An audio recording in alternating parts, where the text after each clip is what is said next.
the unfolding world events. And my goodness, at the moment, things are happening very, very fast. Much of that is captured in this picture here, but we'll have a look at that in a little bit more detail in a moment. But first of all, what we want to do tonight is we want to... Oops, I've gone two there. First of all, what we want to do is to go from the time of Brexit, and we want to look at how God has been working, how Brexit fulfills Bible prophecy. And now, what's going to happen now? And the events that we've seen happening in Europe since that took place only about 3 weeks ago. It's absolutely dramatic, the speed at which things are moving. No shadow of doubt about it. It makes us stop and think. Because in the Bible it says, speaking of the coming of the Lord Jesus Christ, it will be like the birth pangs of a mother with a child. And at the last moment, it speeds up, doesn't it? And finally the child is born. Well, events appear to be moving that way at this stage. But let's go back to Brexit. Here we are. Putin said, let's leave, because he wanted to see the EU break up. And he could see if Britain left, that would encourage that to break up.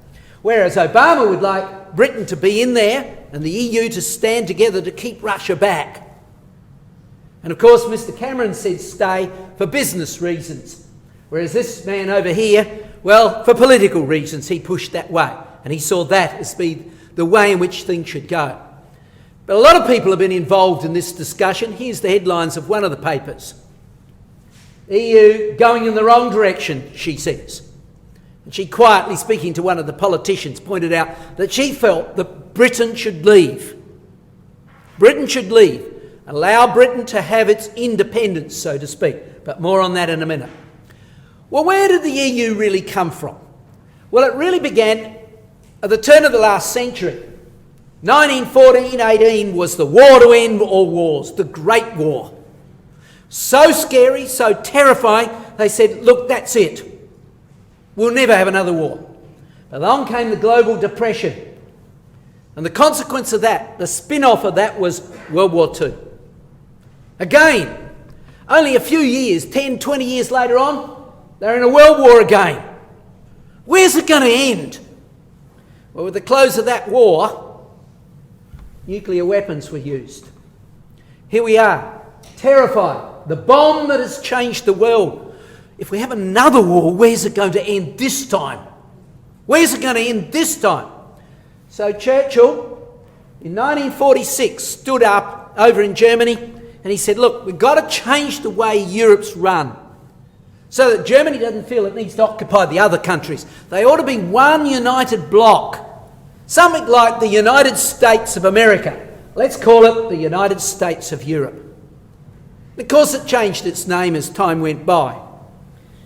Initially, when it was set up, it was called the ECSC, the European Coal and Steel Community. 6 countries joined it. Then a little bit later on, 1957, it changed its name to the EEC, or what we commonly call the Common Market. And then later, by 1993, it was called the EU. And when Britain was in it, it had 28 nations. And there we have a map of the area of the EU. Well, why would Britain want to leave? Well, you see, over the last couple of years, every now and again headlines come up like this. Great Britain, out of the EU. Why would they want to leave? Well, here's the 3 key reasons. One, the first of that is immigrants were coming in huge numbers, particularly seeking access into Britain, which has got like a Centrelink like we've got, where social welfare was taking place and people could be helped. So people wanted to go there in big numbers. The papers did an analysis on what it was costing Britain on a daily basis. They looked at how much they spent and how much benefit they got back, and they said it's costing them, in Australian dollar terms, 37 million a day to remain. And lastly, you see, Britain has to pass through Parliament certain decisions and then send it over to the EU to see if he can get a tick, to see if they'd approve of it. They were losing their independence to some degree, and so they wanted to leave. Well, let's look at the first one just for a moment. Here's a little picture to show you one of the problems. You see, growing number of immigrants. Look, just climbing, spiralling out of order. Here's a picture from Turkey. People wanting to go to Greece. You see? And here they're boarding the ship. Just can't get enough space. People even being pushed off the other side. In their desperate endeavour to get into Greece. And the commander of NATO says this. He says some of these are being trained to follow terrorism and to be provided with weapons. And they're going to cause chaos in Europe. So Europe is panicking over this, and so's Britain. So the vote's put. And as the vote went on, as the day rolled on, things began looking like they were going to stay. Here we can see, most said Britain would remain. The voting, the betting, 78% said they'd remain. And so there was a growing confidence in the finance, and the exchange rate climbed, the price of shares climbed. And when we woke up in the morning, we were listening on the news, and yes, they said we're going to stay. A great deal of excitement amongst the business world. And all of a sudden, during that day, a massive thunderstorm, not my words, a massive thunderstorm from Europe smashed into the UK. More than 6,000 lightning strikes in one day over London. Huge. The result was terrifying. And the consequences were huge. You see, London is the business centre. They wanted to stay in Europe. They didn't want to leave. But you see, the consequence of that massive storm was people didn't leave their homes. Would you in these conditions? And look at this. And some of the polling booths were flooded. Underground railway lines at times were flooded. The consequence is huge as that storm moved up from Europe into over London. And by the close of the day, many of the people in London hadn't voted. It would have swung the vote, they reckon. And the result, therefore, was that. Remain. That is in the EU. What London would have wanted. 48%. Those who said leave, 52% almost, said let's leave.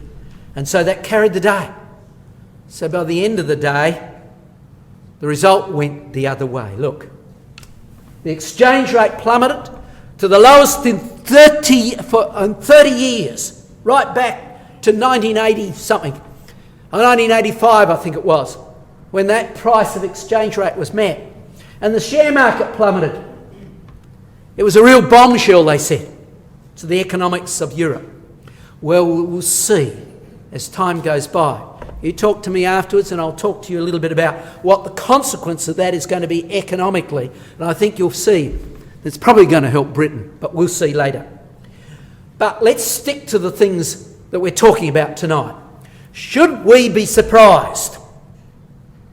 Well, down through the years, over many, many years, we have been saying Britain cannot remain in the EU. It can't be part of the EU.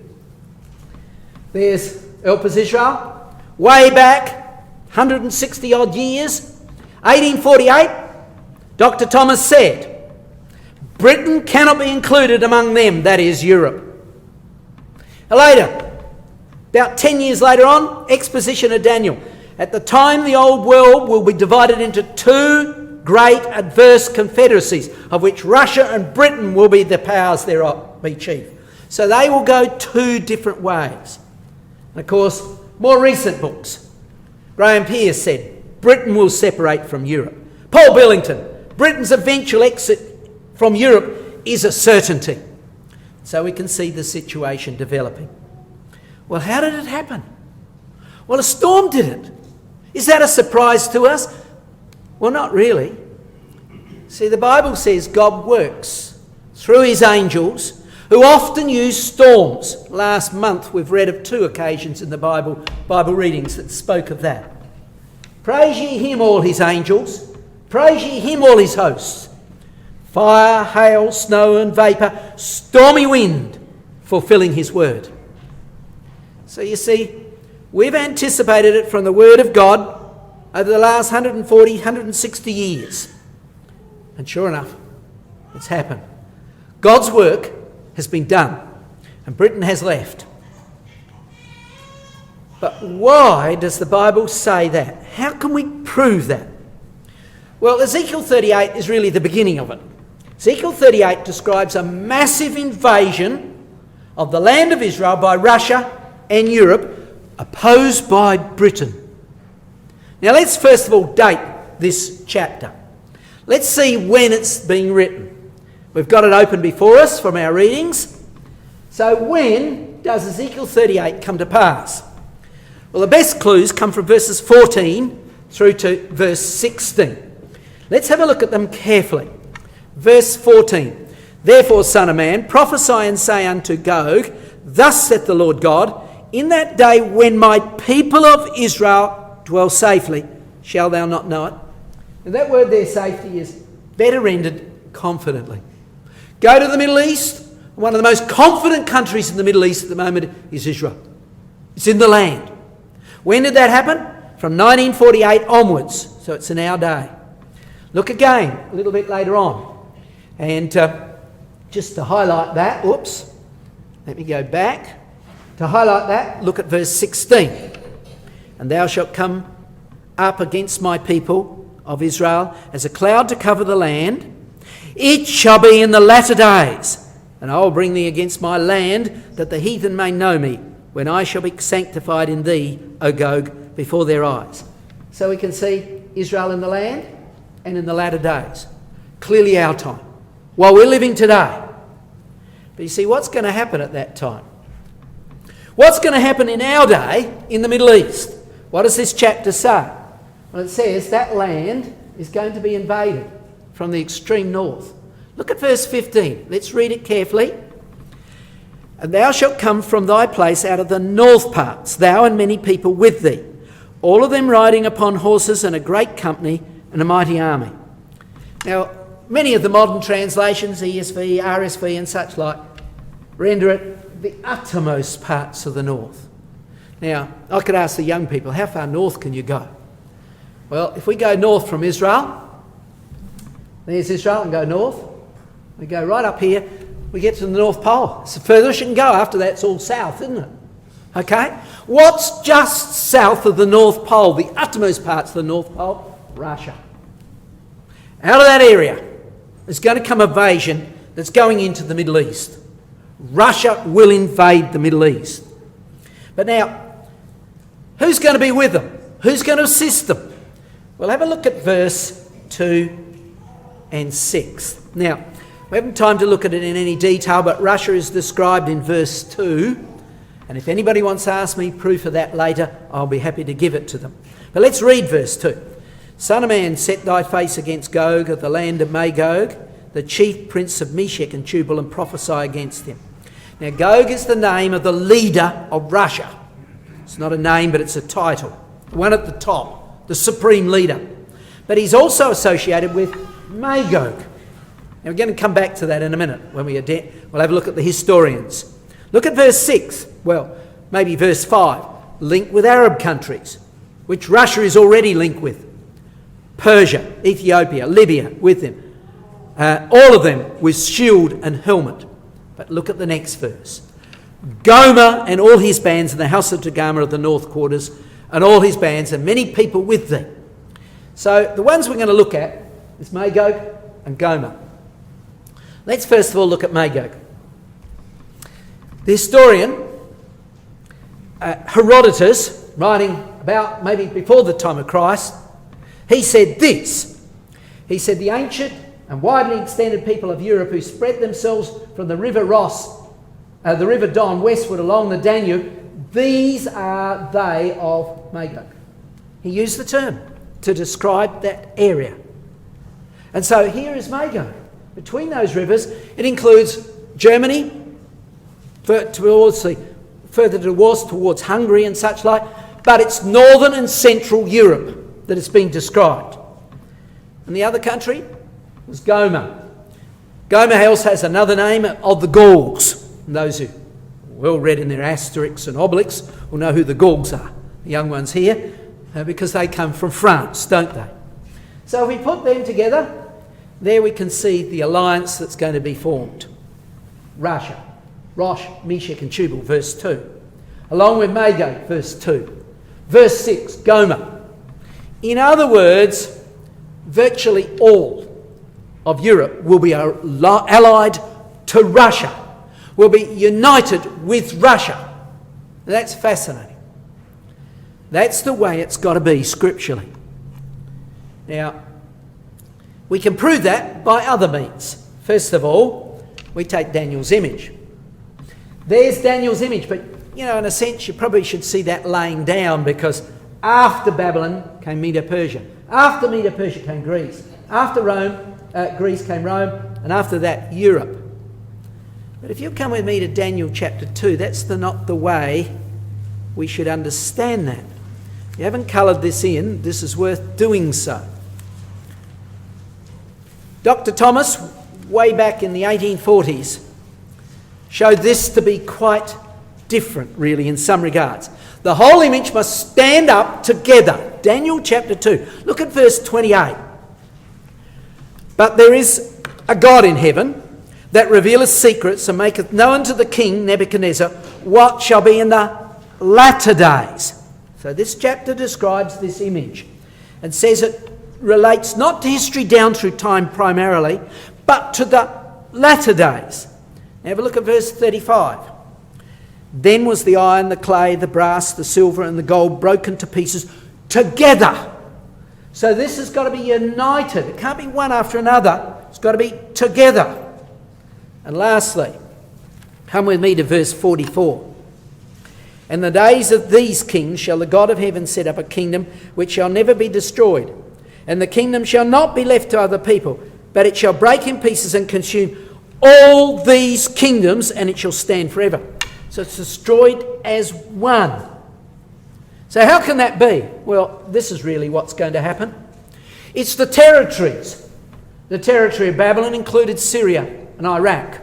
They've got to be united with Russia. The area of Medo-Persia is Syria and Iraq and Iran, Afghanistan and Pakistan. They've got to be united. And they are, at the moment, currently allied to Russia. And while Russia is in Syria, all of those nations, I think except one, has put troops with Russia in Syria. As well as that, Greece and Turkey. Greece is showing a tendency to turn towards Russia. Turkey is very, very worried about Russia. And then East and Western Europe, united with the 10 countries of Europe. And that's the area we're looking at the moment. Got to be united with Europe. And Europe's got to break up into 10 units. So we can see then, what will happen? It must break up into 10 loosely allied groups, which will come under Russian control. Europe's got to break up. And in order to do that, it's got to be different to the way it is at the moment. So how is things going in Europe at the moment? It's looking chaotic. Even before Brexit, even before the British left, this is what Stratfor said. This is an American paper that's sent out to businessmen who pay for it. And it tells them what's going to happen and how things are going to move in the world scene. It's usually very accurate. And they say the world is Europe is breaking up into emerging blocks, various different blocks. Now, what did the Bible say it's going to break up into? 10. Well, there they've got 7. But now, you see, the territory of the Roman power must be this territory here. So I'll put that line there on it. Let's do that. So it is more the central Europe that has been described as the territory of 10 that was in the Holy Roman Empire. When the Huns, the Vandals and the Visigoths occupied that area, in about 350 AD. So let's now look at the numbers that are the units down there. There is 10. And it looks like that group will be grouped together as a loosely configurated group, held together by the clay, Russia. What about to the north of that area? Well, things are looking pretty scary there now. Russia is about to put nukes right on the NATO border, North Atlantic Treaty Organisation, Europe's border. Right now, look at the date. While Brexit was underway, while the vote was going on, Russia was moving nuclear missiles into that area. The Russians are able to move huge formations, said the leader of NATO. Lieutenant General Hodge went on BBC and they interviewed him in an interview that's called Hard Talk. And he was interviewed fiercely by one of the interviewers. And he pointed out, he said, it's really worrying. Russia can move rapidly troops up and down the borders of Europe. We can't. We can't. NATO needs to have the speed too, but we can't. We can't match it.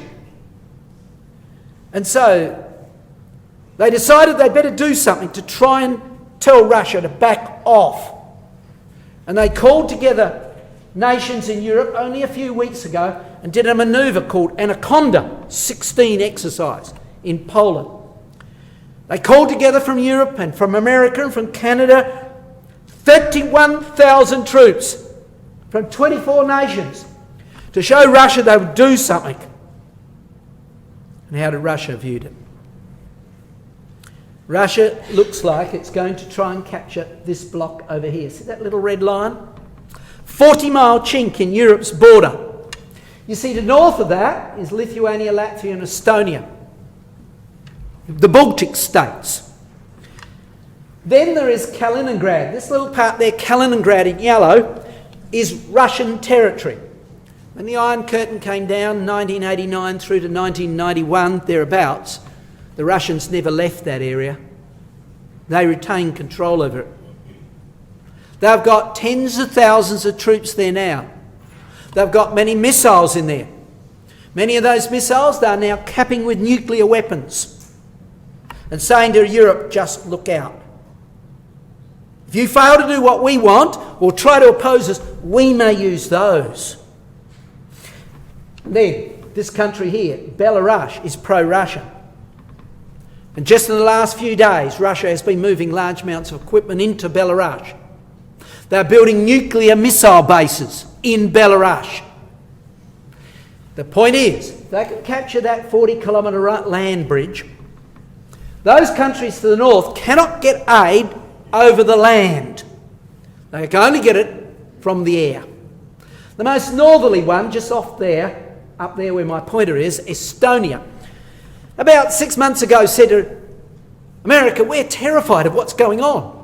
The Prime Minister of Estonia approached America and said, can't you put some troops here in Estonia, Latvia and Lithuania because Russia's building up huge numbers on our borders. Obama said, sure, we can help. We can land in your airports, our soldiers, in 48 hours. 2 days and we'll be landing. Prime Minister came back and said, it's not good enough. Russia has a highway where they bring trade into Estonia, into the capital city of Estonia, and they'll be in our city in 4 hours. And they'll overrun the whole of the country in something like about 60 hours. You landing a few troops not going to do anything. So America said, all right, we'll do something. So they sent troops to Estonia, Latvia and Lithuania. They sent 150 to each country. 150 troops. Why? To hold the airports.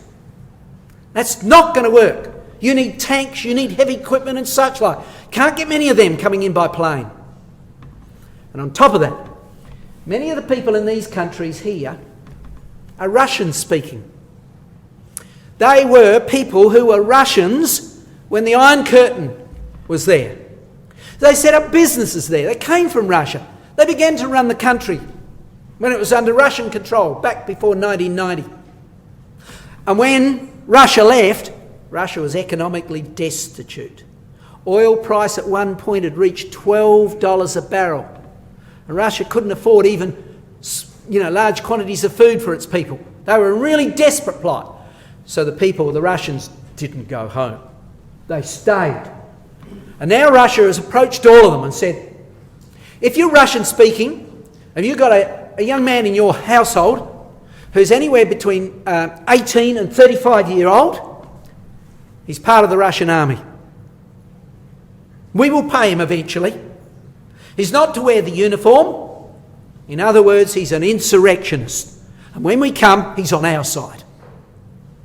And they're destabilising the country, destabilising each of those countries. And the percentage of pro-Russian, Russian-speaking people is huge in all of those countries. Quite large indeed. So indeed, Russia could exploit this to launch an invasion. They could cut that off there, and they could take control of those countries. The Baltic states, Latvia, Lithuania and Estonia, will be left isolated and helpless to Russian invasion. There's where the papers are going. Look again. Oh, sorry, we'll go back one. Russia could invade Europe in hours. The Baltic states issued shock warnings over Putin's plans, and this was again repeated only a few days ago. I told you about it earlier, about 6 months ago.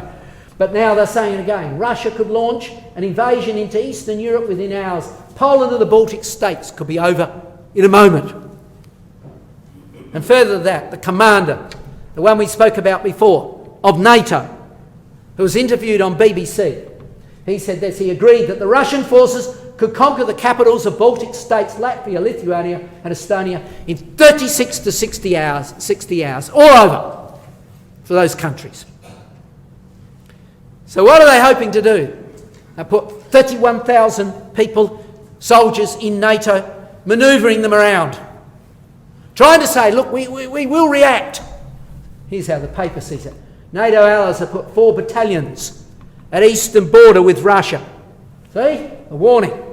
Russia, if you come, we're ready for you. We want you to understand that we're going to respond. Let's have a look at some of the numbers. Russia has been calling up troops. As her economy has collapsed because the West isn't trading with her, many of the young people probably are out of jobs, have been called into the army. About a year ago, they called up 80,000. Then a little later, 90,000 and so on. Today, these are only the call-ups, not the standing army. I can't get the figures easily for it. Just those extras have been called up. So NATO has 31,000 total. And here, they've got their normal standing army and the call-ups. 325,000 on the borders of Europe. Where's it going to go? Where's it going to go?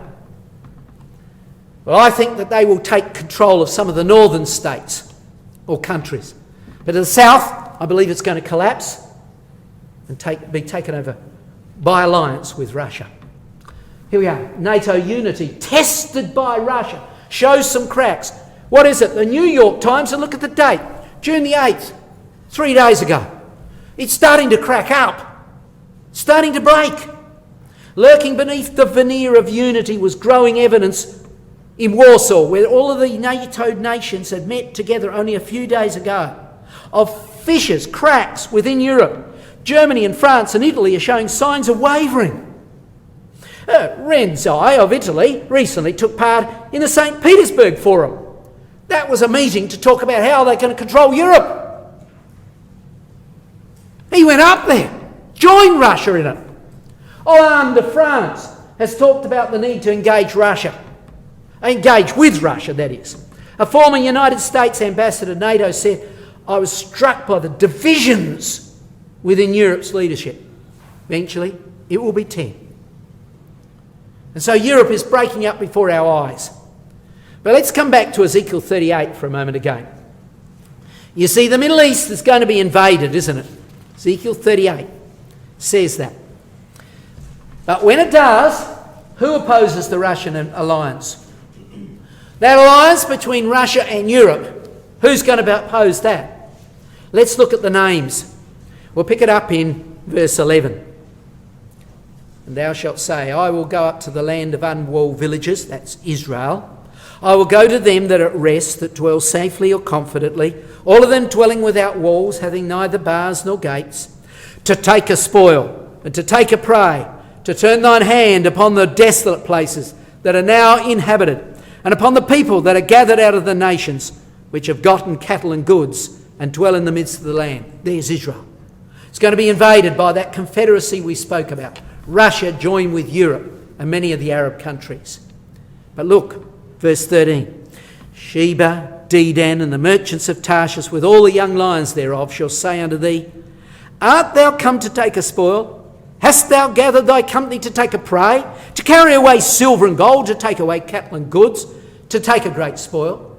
And so we see these nations are trying to oppose that invasion. Who are they? Here is why we are so confident Britain had to leave Europe. Could be no part of it. This is Britain, as we'll see in a moment. So who is this Ezekiel 38 Tarshian power? Who's it talking about that opposes that Russian-European alliance? It's Britain. Now, the evidence for this is substantial. Many of you will get a copy of this, one way or another, in a few days' time. But who is Tarshish? Who is the Tarshish of Ezekiel 38? Well, let's break it up a bit. There's a mass of evidence. Let's take it bit by bit. Let's take the first three. Now come back with me to this quote, Ezekiel chapter 27, verse 25. Ezekiel 27, verse 25. And, well, first of all, look a little earlier than that. Let's come back to verse 12. Tarshish was thy merchant by reason of the multitude of the kind of riches, with silver, iron, tin and lead, and they traded in thy fairs. So it's a trading company. It's a merchant company. Now look with me to verse 25. The ships of Tarshish did sing of thee in the markets, and thou wast replenished and made very glorious in the midst of the seas. So the first thing is we see it's a maritime power. It's a trading power. It's an island-based power. And it's an island found, well, we won't turn to it, but Jonah. You may remember Jonah wanted to go to Tarshish. He didn't want to go and curse Nineveh. So got a boat going the other extreme of the world. Get away from it as far as he could go. And so he went in the ship of Tarshish. Now Tarshish sailed to the west and also to the east. It sailed from this area down here, but we're not going to deal with that tonight. So in order to do that, there's what he planned to do. He planned to go to Britain, which is Tarshish, as we'll see in a few minutes' time.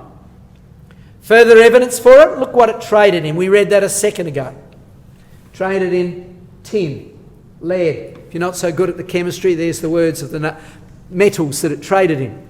It brought into the area of Europe copper and tin to make bronze for weaponry. That would have been in huge demand in those days, in the Grecian days. Where do they find it? The dark green areas here are mining areas, where they mined in those days. Now you can't see it easily from there, but if you look closely at it, you'll see signs SN, tin, copper, lead and such like, all across the southern part of Britain, across Cornwall. Off the coast of Cornwall, they found wrecks under the sea. They've been able to pull them up, ancient wrecks, try to recover them. They're in a museum there in Cornwall. And inside those wrecks, they found ingots. See the dip in the ingot? The hull of the ship was made with wood, and they would sit the tin ingot across that so it wouldn't move in the high seas. And here's some tin ore found in that area. So it was an area famous for tin mining. So says the Encyclopaedia Britannica. Much of the tin used by early Mediterranean people apparently came from the Scilly Isles and Cornwall in the British Isles, where tin mining dates to at least 300 to 200 years BC. And it kept going for many, many years. Today you can go to Cornwall and see mines probably built a couple of hundred years ago, now in ruins. In this case, the tin was so rich they mined down, followed the lode several kilometres out under the sea, underground. But they took that tin and brought it into the European area along with other metals to make the weaponry and such like that was greatly desired in those years. But as well as that, it's a modern nation. We saw that. Because in Ezekiel 38 it's named with Russia and all those countries invading the Middle East, that invaded the Middle East or will invade the Middle East. It's allied to the Gulf states. Sheba and Dedan, we'll look at that very briefly later, is in the area of the Persian Gulf. The Saudi Arabian Gulf. Okay, to the south, Yemen is Sheba. Dedan is mainly part of that Gulf. And so they trade with them, they're involved in a global market, and they have strong ties with Israel. See, they defended Israel in Ezekiel 38. When Russia invades it, they will say, what have you come down for? So they've got to be a friend of Israel. And is that the case now? Look at that. Newspaper. Okay, a couple of years old, last year. UK and Israel trade hit record high, 2014. So they're very closely linked to Israel in trade. And here's a ship coming into Haifa harbour, loaded with equipment and stuff, coming from Britain. But as well as that, if you look back at Ezekiel 38, it goes on to say, and the young lions thereof, implying that Tarshish is the old lion. So who are these young lions? They are those who are affiliated with Britain. There's a World War I poster, another one. Britain is symbolised by the lion. Go to China, the symbol of China is the dragon, isn't it? Come to Australia, a wallaby or the kangaroo, and New Zealand, the kiwi. But really, the Commonwealth is described as the old lion, Britain, and here we are, Canada, India, Australia, South Africa, and so on. Unfortunately, New Zealand doesn't get represented there, but she's also part of that. There we can see, not a very sharp picture I'm sorry about, but there we can see the Commonwealth countries, the young lions associated with the old lion, Britain, united together. Now, for us, the critical question is when? When's it going to come to pass? Now, I don't want you to turn these quotes up, time's rushing away from us. But one of our writers many years ago said this, Islet Collier. At the beginning of the Second World War, Russia joined with Germany. Rosh, Meshach and Tubal joined with Magog. And brethren wrote to him and said, surely that means this war will lead to Armageddon. He said, no. He said, don't want to take too much by dates, but we'd be foolish to overlook them. We shouldn't be indifferent. That date is, he said, the year when Russia will move into the Middle East, he said was, and it did. Last year, September, Russia moved into the Middle East. That was written back in 1941, repeated in 2004, and repeated again in 2015, before the event. And so, what's the basis? It's Daniel chapter 7. What's said 3 times in Daniel chapter 7, that 3 of the 10 horns in the past will be plucked up and given to one horn, which is the papacy. And it's said 3 times. Nothing else in that chapter except one point is said 3 times. It's really being emphasised. It's there in verse 8, verse 20, verse 24. It's got to be important. So go back to Wikipedia. Ask Wikipedia, when did the 3 horns, 3 territories in the Italian peninsula get plucked up and given to the papacy? This man did it, the father later on of Charlemagne, Pepin the Short. The year 755 to 756, what he did was he invaded that land, took control of these separate countries and gave it to the papacy with the hope that he might get a ticket to heaven. He thought, well, that's one good way to get immortality ultimately. It didn't actually take place on 1 year, it took 2 whole years to do it. And so in those 3 quotes, we have that date. Now, that meant that that territory must be controlled by the papacy, or the papacy must have political control for 1,260 years. Is the papacy in control politically at the moment? Who runs Europe? The EU. Well, the EU is really ruled by Rome today. This man, who's the leader of the EU, the head man, Herman von Rompuy, he made a bit of a blunder at one time. The papers went crazy. He said most of the guys running the EU went to the same school. They said, same school? They looked it up, and I chased the articles on it that were coming up. And what they found was it wasn't the same school, but the same type of school. They went to Jesuit high schools. Jesuit high schools. Now, one of those is no longer, I think, in the EU bloc, helping run the EU. But at the point at which that was said, there were 6, the Pope himself, and the other 5 gentlemen there. This one runs the bank. This one is fundamentally in charge of the EU. The top men are that. And so we can see 6 Jesuits rule EU. Now, who's a Jesuit? He's a Roman Catholic priest who doesn't have to use the uniform. And that's what they are. But how long is it going to last for? And in his hand until time, times and dividing of times. So let's do the sums. So from 755 to 756, Wikipedia, those territories would be ruled by the papacy, or the papacy would continue to rule politically. Let's do the sums. Not hard.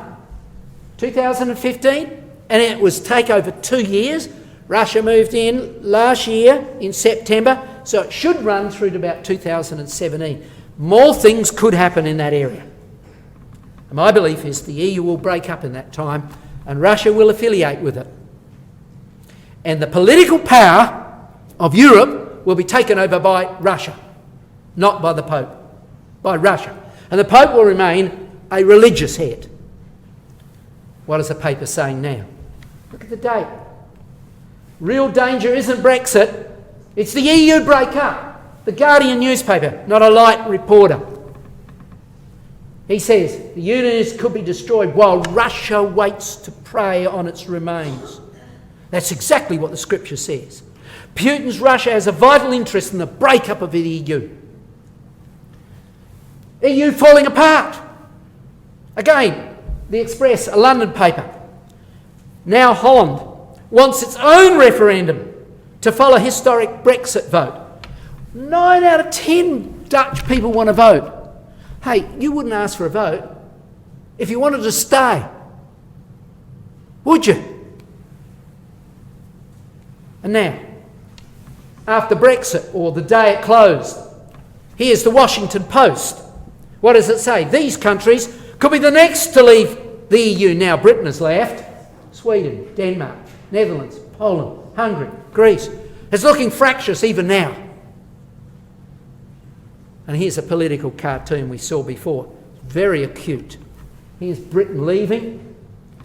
And here we can see economic problems coming. Virtually every country in Europe is in economic strife. They needed the money from Britain. Things are falling apart. Here's Mrs. Merkel saying, trying to save the ship, and it's about to go over the top. And the problem, one of them is debt. I think it's a very entertaining cartoon. Here, incidentally, is Greece vomiting over the side, seasick. She's having problems. But anyhow, let's leave that behind. So the papers are seeing it. They're even producing cartoons like this to show the EU is about to break up. But now, time's not with us to turn this up, but Daniel 11, talking about the same time period, vital to remember that. Speaking of Russia, he shall enter also into the glorious land. There's the invasion. And many countries shall be overthrown, but these shall escape out of his hand. These are those that are going to oppose Russia somewhat. Even Edom, Moab, and the chief of the children of Ammon. It's the territory of Jordan today. So if we look at a map, there's our quote that we looked at a minute ago. He shall enter also into the glorious land, and many countries shall be overflown. So Russia is going to, as Ezekiel 38 says, invade the Middle East. When it invades the Middle East, it's going to be opposed by Tarshish, Sheba, Dedan, and here we know Edom, Ammon and Moab, that territory there. What appears to be going to happen is into that territory will come the British and the Commonwealth countries to oppose Russia's invasion. And so indeed, they will oppose that at that time. He shall, sorry about that PowerPoint, I don't know what's gone wrong there, but he shall enter into Moab, into the land, and also Moab and the chief of the children of Ammon will oppose him. And so they will move into that area. That's not unlikely. Jordan today is controlled by King Hussein. King Hussein is the ruler, one of the key rulers in the area. He's very pro-British. His grandmother was British. His mother was British. He's 3/4 British, 1/4 Jordanian. Very pro-British. And as things have been going wrong up in this area, more on that in a minute, he's gone over to America and Britain and said, help me. And British and American troops have been coming into the Middle East, into Jordan, already. So Daniel 11 shows that Russia and Europe will invade Israel. They will be opposed at that time by Britain and her allies, Sheba and Dedan, based in Jordan. So let's have a look at a map. There it is. There's Dedan, there's Sheba. I believe the Dedan area is particularly that peninsula area. And Sheba and Dedan and the merchants of Tarshish, Britain and the Commonwealth countries will oppose this confederacy. See that brown area? They are the nations described in Ezekiel 38, combining together to invade the Middle East. Now, how are things going in the Middle East at the moment? Where's Britain? 2 years ago, Britain moved back into the Persian Gulf, into the area of Bahrain. They had built a port there many years before and used it. Now they're going back into that area. Britain has established a permanent base near the US 5th Fleet base in Bahrain. Great Britain announced it's going to re-establish itself there. It had done so back then, and now it's returned. And the whole of that peninsula at the moment is very, very worried. Very worried indeed. Saudi Arabia has given a call. We've got to be united. What are we seeing Russia moving up in? We're seeing ISIS. We're seeing trouble in Syria, chaos. So he called for help. An army of 350,000 troops joined together from various different nations. They came together. Here's a list of a few of them down here. 6 of the countries listed there, but it went on and on. Of the countries that were involved in this manoeuvre called Northern Thunder. Nearly 350,000 ground troops from 20 nations. Date? Only a few weeks ago. Manoeuvring in that Persian Gulf area because they're worried over what's taking place. Concerned over where things are going. I'm not sure if this one's going to come out right. Let's have a look at this. Yes, it is. Good. On my PowerPoint here, it didn't look quite right. Anyhow, and right at the moment, Israel is being threatened. While fighting is taking place in Syria, and Russia's involved further to the north with the ISIS and Al-Qaeda have got control of the borders of Jordan and the northern border of Israel. ISIS and Al-Qaeda have overrun the entire Syrian strip bordering on Israel and Jordan. It's not likely to remain that way. Israel's not going to be too happy by that. But look at the date. Only a few days ago. Where will it go? We don't know. But one thing's for sure. We know from Scripture that an alliance will form. USA, and no doubt Britain, Israel, and Jordan will oppose the ISIS threat. They did so before, they are still doing so. Yes, it's back a bit. But USA and Israel are in close communication with Jordan. The Jordanian Hashemite kingdom, a close Israeli and American ally.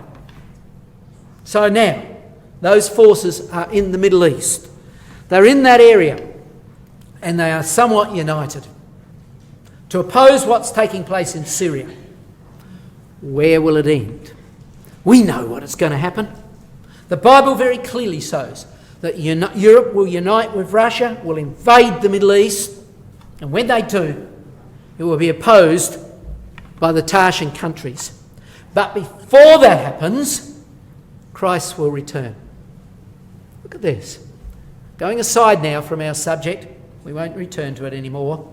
It says this, Christ's last prophetical words before he was crucified, he said this, "And there shall be upon the earth distress of nation with perplexity." And that's a funny word, but it means no way out, no answer.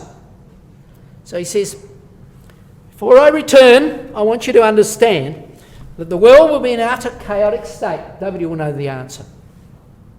And what we're seeing now looks that way very muchly. Men's hearts failing them for fear, for looking after those things which are coming on the earth, heading to World War III.